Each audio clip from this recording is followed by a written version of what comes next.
Good afternoon. My name is Camille Berry and I am the Director of FEMA. Today, the main topic of this briefing is FEMA's plan to address the negative side effects of the influenza shots that have went awry. It has come to the agency's attention that on December the 15th, from one of our nation's largest research facilities that we collaborate with, noticed that the vaccine for the annual influenza virus that was released in September has been mutated and in a large number of cases caused paralysis and unfortunately death. I want to provide a brief update on our plan to address the rise in cases driven by this horrible mutation. The discovery was made based on reports to the CDC, which through the work of their epidemiologists, traced it back to the mutated vaccine. They found that half of the doses of the synthetic vaccine was found to mutate by interacting with patients' T cells within 30 days of the patients receiving the injection.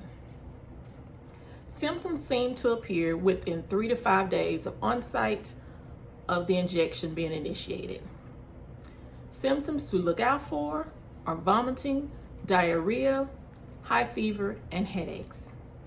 At this point, the mutated vaccine will then attach to the nervous system that has caused these negative reactions.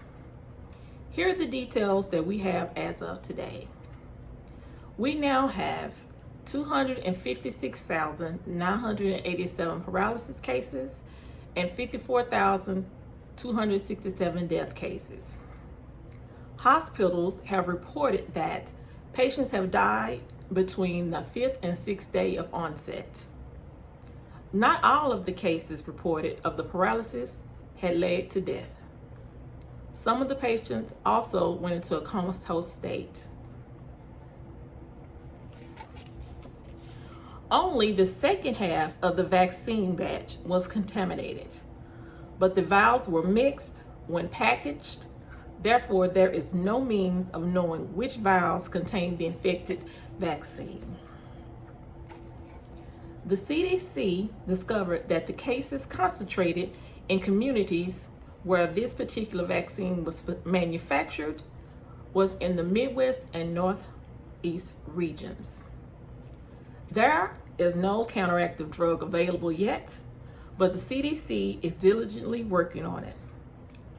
They will provide more details when the remaining vaccines arrive on December the 16th. We would also like to note that as of today, bioterrorism has not yet been ruled out. There are a total of 21 states that were involved, and we know that more people are getting the flu vaccine. The CDC is putting in a relentless effort to have the leftover vaccines recalled. We are asking Americans and providers of the healthcare system of the North and Midwest regions to continue to do their part and notify the CDC if any additional side effects present.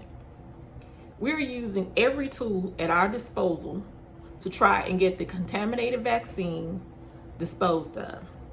This is including ensuring that states have the tools and the resources they need to get the mutated vaccines out of our healthcare facilities.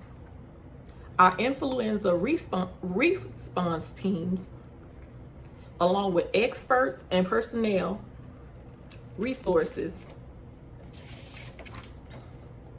are working with the 21 states to address their particular needs. From deploying personnel to provide any additional assistance to any strained health systems. And we will continue to work closely with these states to do all that we can to match their needs. Our top priority has always been protecting people and their families. And we have been fortunate to have safe and effective vaccines that offer outstanding protection against the worst outcomes of this virus.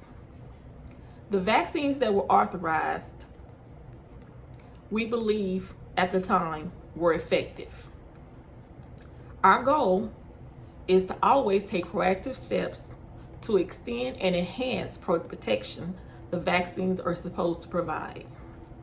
That is why today we're working on this plan to stay ahead of this virus. I want to be very clear, we are focused on the safety and effectiveness of the CDC's Advisory Committee on Immunization Practices with the recommendations based on a thorough review of the evidence presented. I want to also emphasize that our team is working along with public health experts based on the data, thoughtful analysis, and collective years of experience addressing illnesses and epidemics. As always, we will continue to follow the science on a daily basis and take whatever steps are necessary to protect our country. We all want this to be over. So here's what you need to know. If you have been vaccinated and start to show any of the symptoms outlined, you need to immediately head to the nearest hospital. Finally, all of us must do everything we can to protect the communities in which we live. I'm not speaking to you just today as the director of FEMA, but most importantly as a fellow American who has felt the pain of losing family members and hearing the stories of people whose lives have been upended and forever altered by this deadly injection of the influenza virus vaccine. So here today, this is the information that we have. And if you have any additional questions, please reach out to your healthcare providers and the CDC. Thank you.